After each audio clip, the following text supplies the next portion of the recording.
Bonjour à toutes et à tous. On peut vaincre l'AVC. L'AVC, c'est l'accident vasculaire cérébral. Vaincre l'AVC, c'est possible. En tout cas, c'est le message du professeur Pierre Amarenko. Bonjour Pierre. Bonjour Boris.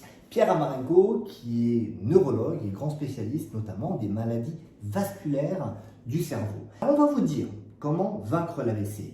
Juste avant, je vous rappelle que PUMS, oui, la chaîne que vous regardez maintenant, est totalement indépendante de l'industrie pharmaceutique et agroalimentaire. Notre seul soutien, c'est vous. Alors n'hésitez pas à vous abonner, à liker, à partager. Bref, vous savez faire. Vaincre l'AVC, Pierre, qu'est-ce que ça veut dire? Ça veut dire qu'on peut éliminer l'AVC comme maladie qui nous fait peur? Quasiment, on peut diminuer de 80% le risque d'AVC. 80% le risque d'AVC. L'AVC, ça peut concerner tout le monde. On a plein de célébrités en tête, hein, Sharon Stone, Jacques Chirac, Oui.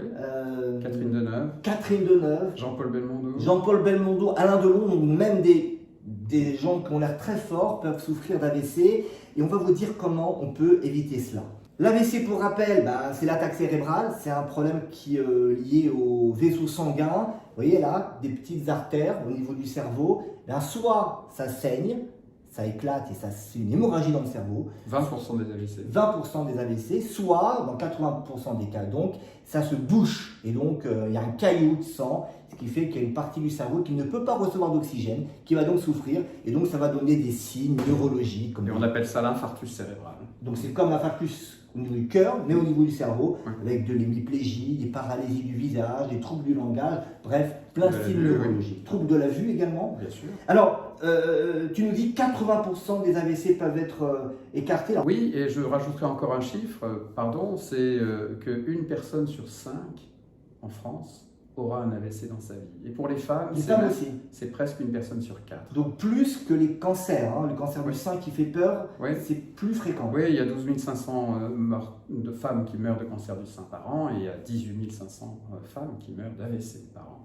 Donc ça concerne vraiment les femmes et il faut changer ça. C'est pourquoi Vaincre l'AVC fait une grande campagne femmes et AVC pour qu'elles prennent conscience de leurs risques. On vous donnera un site internet dans quelques instants qui peut vous donner une bonne idée de votre situation particulière. Alors, quelle est la première chose à faire pour vaincre, pour éviter de faire un AVC? Il faut éliminer les facteurs de risque d'AVC. Un des premiers d'entre eux, c'est l'hypertension artérielle. L'hypertension artérielle multiplie par 6 à 8 le risque d'AVC. Donc diminuer la pression artérielle diminue le risque d'AVC aux alentours de 60% si on arrive à des chiffres optimaux. Alors, importance de connaître vos chiffres. Hein. Il faut savoir qu'une personne hypertendue sur 2 ne se sait pas hypertendue. Donc, il y a des méthodes aujourd'hui pour mesurer la tension artérielle de manière fiable, notamment avec les appareils automatisés. On en parle dans PUMS et je vous propose là, je vous mets un lien pour voir une vidéo correspondante. Alors, connaître ces chiffres, c'est vraiment une campagne d'information que nous devrions faire. Connaître ces chiffres de pression artérielle, de cholestérol, de glycémie tout au long de sa vie, parce qu'une pression artérielle normale à un moment de sa vie peut devenir anormale plus tard. Pareil pour le cholestérol et pareil pour la glycémie. La glycémie, c'est la mesure du glucose, hein, et qui, quand ça dépasse certains niveaux, c'est le diabète. Hein. Voilà. Alors donc, on a dit l'hypertension artérielle. Deuxième facteur, le cholestérol. Le cholestérol est un facteur qui augmente également le risque d'AVC.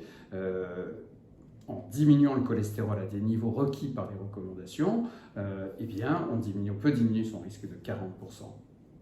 Ensuite, il y a le tabac. Le tabac est un problème très important encore en France. Il n'y a pas encore assez de campagnes contre le tabac, contrairement à ce qu'on pourrait penser. Il y en a, mais ça ne marche pas forcément autant ça que marche pour vrai. Hein. Voilà, exactement. D'autant que les femmes en France, par exemple, sont les championnes d'Europe de la cigarette, ex aequo avec les Grecs, les femmes grecques. 35% des femmes fument. Une femme sur 3. Donc c'est un énorme problème en France. Il faut que les femmes et les hommes arrêtent la cigarette. Et c'est efficace pour réduire le risque d'AVC. Bien entendu. Quatrièmement, le diabète est un facteur très important d'AVC. Donc ça, c'est déjà une maladie qui peut avoir plein de complications, mais parmi celles-ci, l'AVC est une des complications majeures, bien entendu, avec le handicap qui était associé à l'AVC. Dans le mode de vie, toujours dans le mode de vie, l'activité physique, j'imagine qu'on va en dire un mot. Absolument, bien entendu, l'activité physique a un risque attribuable en population aux alentours de 24%, et donc il est très important d'avoir une activité physique régulière.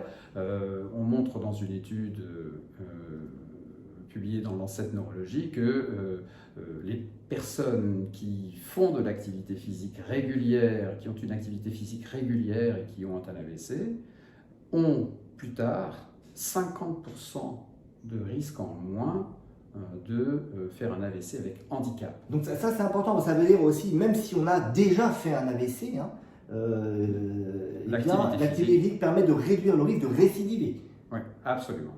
Donc ça c'est majeur. Un autre facteur dans le mode de vie, on va dire, c'est l'obésité et le surpoids, qui est un facteur majeur aussi, quasiment au niveau de l'hypertension artérielle, avec un risque attribuable en population de 34%. Bref, il est clair que tout faire pour essayer de perdre du poids, mais ça c'est beaucoup plus spécialisé que moi. Là encore, on a énormément de contenu vidéo sur la chaîne. Bien sûr, c'est pas parce qu'on est obèse qu'on va faire un AVC, et ça nécessite simplement une évaluation individuelle et une discussion avec votre médecin. Une question concernant le stress. Le stress intervient indéniablement, pas au même niveau que les autres facteurs qu'on vient de citer, mais il intervient aussi comme, alors c'est le stress qui est lié à un harcèlement ou à des problèmes sur le travail ou je sais pas, une faillite d'entreprise ou voilà, ou la mort de quelqu'un proche qui peut impacter énormément. Voilà, c'est ce genre de stress-là, c'est pas le stress que nous avons tous le matin en se levant, on sécrète des hormones de stress, bien entendu. Ça nous rassure. Et donc, sur le plan pratique, c'est-à-dire si vous êtes sensible au stress, très anxieux, déprimé, en parlez surtout à votre médecin pour justement éviter que ça se maintienne, parce que ça pourrait encore réduire votre risque. On peut faire quelque chose pour la diminution du stress, il faut juste en parler avec votre médecin généraliste pour trouver des solutions. Pour terminer, vous avez donc créé, dans le cadre de la fondation Vaincre l'AVC, un calculateur de risque qui permet à chacun d'évaluer son risque. Oui, alors il faut aller sur le site du fonds Vaincre l'AVC, et là vous arrivez sur une page, vous cliquez sur « J'évalue mon risque ». Il y a une dizaine de questions auxquelles on répond, ça va très vite, et ensuite vous mettez votre adresse email et vous recevez sur votre email un compte-rendu détaillé, personnalisé en fonction des réponses que vous avez données et des conseils pour réduire le risque d'AVC de 80%. Sachez que ces emails ne sont utilisés à rien d'autre. C'est pas de la publicité pas de pub, pas d'activité commerciale. Et Vaincre l'AVC est un fonds de dotation qui est totalement indépendant de l'industrie pharmaceutique et de l'industrie agroalimentaire. Qui est basé sur des dons. Qui est basé uniquement sur des dons.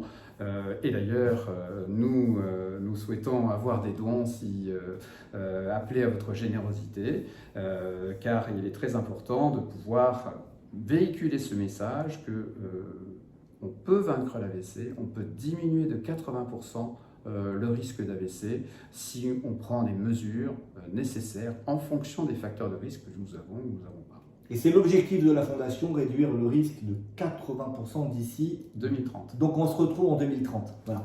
Mais d'ici là, si ce n'est pas encore fait, n'oubliez pas de vous abonner à Pulse.